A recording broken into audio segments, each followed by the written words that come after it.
Àjò lè dùn kó dàbí ilé la bọ́ sí ní oko. Àwílò ló ń gbòǹgbà. Gàtù. This one goes to all my fellow Africans living far away and away from their hometowns. Hello viewers at home, welcome to Global Culture. My name is Akinwale Ojomo, actually hosting for today. And we'll be actually talking to two guests right here today. We'll be sharing what they are doing in the community. Like we always say, Global Culture is bringing you the different cultural diversity in the area, and not only in the city of Bowie, the Prince George's County, the state of Maryland, and even around the world. Like we know that the culture is diverse across the world. Before we go into the program, I'll quickly go, just introduce my guest today. I'm going to introduce the first guest, Ms. Adjac Koite. Welcome. Thanks. Yeah, and also the gentleman right here is Mr. Massa Troy. Thank you. Troy Massa. Yes. Okay. You're welcome. Yeah, again, what we're going to talk about today are just your experience. Please, Ms. Koite, please tell more about yourself, your involvement in the community. All right. Like Mr. Ajuma said, my name is Adjac Koite.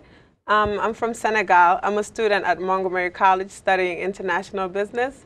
And I recently started a jewelry line called La Belle Collection, which is a multicultural jewelry line. Okay. Oh, thank you very much. Okay. And Troy, tell us more about yourself as well. Yes, my name is Troy Massa. I go to University of Maryland majoring in global health. What I do, I have Troy Massa Studios in Missions. It's a photography agency and as well as videography and graphic designing agency. And it displays a lot of the African heritage throughout everything that is done. Oh, wow, that's fantastic. So let's talk more about your collection, Ms. Koite. Tell me more about your collection. How did you get this interest to get this collection together? And also walk us through when did you come to the United States as well, and how you've been able to promote your collection. All right. Sure. I actually came to the United States when I was 12, which is 8 years ago. And we recently started the collection, me and a friend. Her name is Amy. Last summer, but my main focus has always been on fashion, and I love how when it comes to jewelry, there's so many different cultures where you can just put together stuff and it just comes out well. So we recently started it this summer, and we've done a couple of shows like the Taste of Africa in Silver Spring that happened a couple of months ago, and we also did a couple of shows over the summer. So wow, thank you very much. That's it's been a very busy summer for you. Yes. Okay, all right. So Troy, tell us more about your studio involvement, and how do you really engage the different cultural as well, in different culture as well. Well, what I do domestically through my foundation and business, I actually assist with teaching photography and different sorts of computer technologies to the less privileged and as well the privileged. And even the elderly, soon to be. What we do there, how we expose Africa, is we just make sure that everyone is able, even if they're not African, to understand that culture is very important, and without culture, we wouldn't be the unique individuals that we are. Oh, wow, that's wonderful. And like we tell our viewers at home at Global Culture that this is a cultural program, so kind of share with you some things that just see around, but you don't even know how to really explain it. So we're going to go on to our clothing for today. So Ms. Koite, so tell us about your clothing for today, the materials, the style, and so that our viewers at home will understand culture. All right.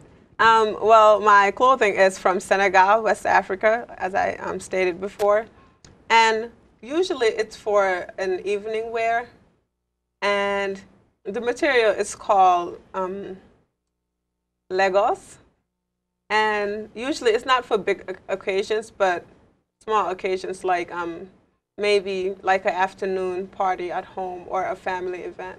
Okay, excellent. All right, and Troy, I saw you have a nice necklace, right? Yes. So can you describe that and your hat and even your other attire as well? No problem. This necklace here, it's usually worn a lot by West Africans, especially the men, just to add an extra pop to the clothing. Here, what I have, the shirt that I'm wearing is called the kaftan. It like reaches the knees. Once again, it's used a lot in West African communities. It can be used for African. It's really casual wear that you can just put with anything, and like we said, culture is everything. Absolutely. Yeah, you did not mention your hat. Yes, the kufi. It's worn everywhere. You can look in the Middle East. You can look in Africa. Usually, it can be is people who are who practice the Islam faith, or people who will be wearing it to go along with their outfit. And a lot, like I said, Africa is full of culture, so I had to wear the most brightest thing here today. Yeah, thank you very much for sharing that with our viewers at home. Like we know, global culture is not only culture in Africa, in Asia, in Middle East, in just around the world, because sometimes you see the homogeneity in this culture and see, you know, how do you trace the origin of some culture and some of the attire people wear, and those are kind of the way, you know, you'll be able to see it. So sometimes when you see people, you ask viewers at home, if you don't have any attire, you know, just talk to somebody and say, oh, I like to understand what is the meaning of your attires. And like they have rightly said, most of these attires are for different events.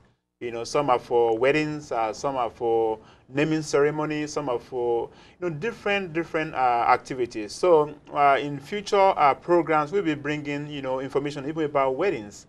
What do people wear at weddings? Because that's how you see the rich culture of each region. So we're going to continue our conversation at this time. You have something big coming up. Yes. So can you tell us more about this event and how you are really involved with this? Yes, I'll be glad to. We actually have an event coming up. It's called the Africa Fundraiser for Change. And it's a fundraising that me, myself, and Troy, and two other friends, Freddie and Ruby, are doing together. And it's basically for the betterment of Africa, which is like the youth of Africa. And our main focus right now is just to help the youth, and for example, with education, health, and basically just assisting them and giving them the same opportunity we've been given. Oh, wow. Yes. Fantastic. And viewers at home, you must have seen that on your screen as well. The details of that program is coming up on the 17th of September. And you'll be able to see details at the end of the program. So, Troy, how engaged are you with this program as well? Wow, we're very engaged. I can't just speak for myself because it's for other individuals. But since all of us have different organizations, like Adjac was saying, the La Belle Collection, Troy Massa Studios and Missions, and the two others, When You Believe and The Voice of DC. We all collaborated. We are African individuals, but we see the need that we need to progress. Africa needs to progress at a much quicker scale. We have been trying, but now it's up to the youth to make their difference and make their change. Right, I guess that's a wonderful conclusion right there, because the energy lies in the young people. We have seen, you know, the kind of transformation that went around Tunisia, Libya, and that's going to be huge to see how young people are able to transform. So in making this transformation, what do you intend to really achieve in concrete terms regarding this program? Okay.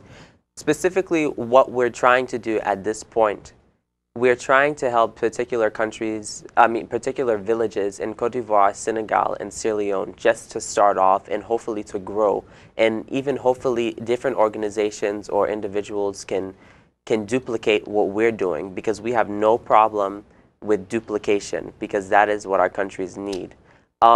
In regards to what we're doing specifically, we're helping towards education, young adults and young girl education, and as well empowerment and health structure. Wow, okay.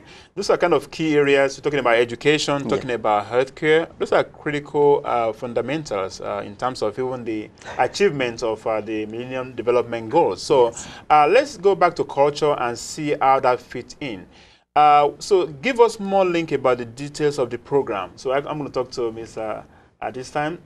What do we, if anyone is going to participate, is that going to be like a fashion show? What are the detailed program for the day? Yes, my favorite. There's going to be, definitely going to be fashion shows. I'm not going to say a fashion show, but fashion shows. Okay. And we're going to have performances like singers, dancers, traditional dancers. And we're also going to have authorities like ambassadors from these 3 different countries and many more things. And also my second favorite, African cuisine, of course. Yes, I guess our culture, again, is about food, about clothing, and about language, and etc. So, so viewers at home, it would be nice. We're going to be showing more of the details at the end of the program. So take a look at it. If you have a chance, go support a good cause. And those are kind of the things we'll be bringing to you at Global Culture. So in addition, we got some couple of events at the end of the program that are about fashion and about home show in Washington, D.C. this weekend. So this is a celebration of so many things going on.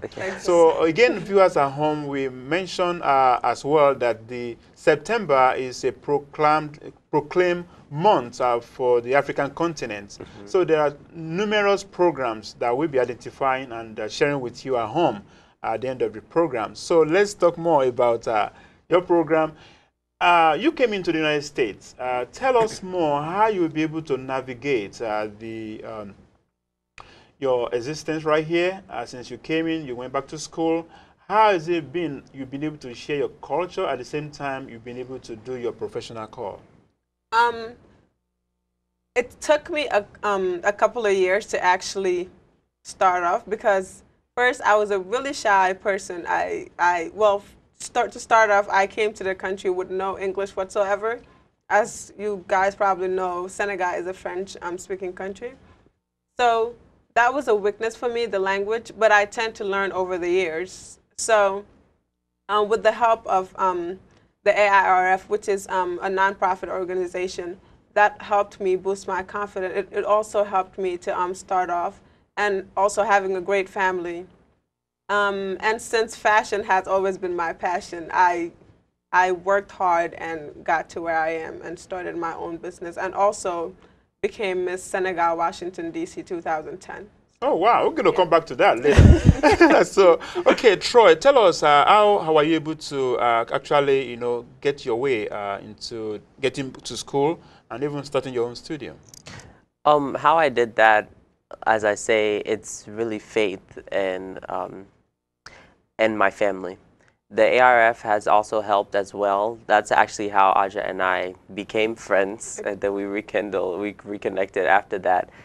With the studio, with how I got it started, it was a drive, and now after all of that work and assisting others and even doing things voluntarily that usually other studios or other businesses wouldn't do, it actually made me progress in my business. And as well, now I'm published in the United Kingdom and as well in Francophone magazine. Oh, wow. Okay, okay. I know you both of you have mentioned AARF, right? Yes. Can you tell more to our viewers at home, what does that really mean? What was the services that they render to you guys? Yes, the African Refugee and Immigrant Foundation. It assists all of African diasporan individuals from the youth to the adults. Sure. And it's run by the founding president, Waranju Kamal, Dr. Kamal, and I think Adjac can take it over. Okay, yeah, sure. I was actually with them from the beginning. Like, I came here in the 6th grade, met them at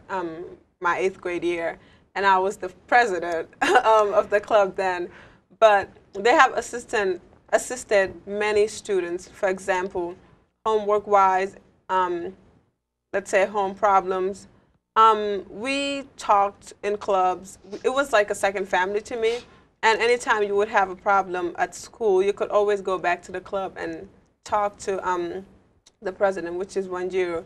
And also, they had after-school programs and also a tutoring program on Saturdays. So it has assisted a lot of students. Oh, wow. Okay. Yeah. It's good that we know more about that. I guess we should be able to reach out to to such individual, the leadership of that, to, come and share their experiences, and of course bring more people who are really benefited from that programs.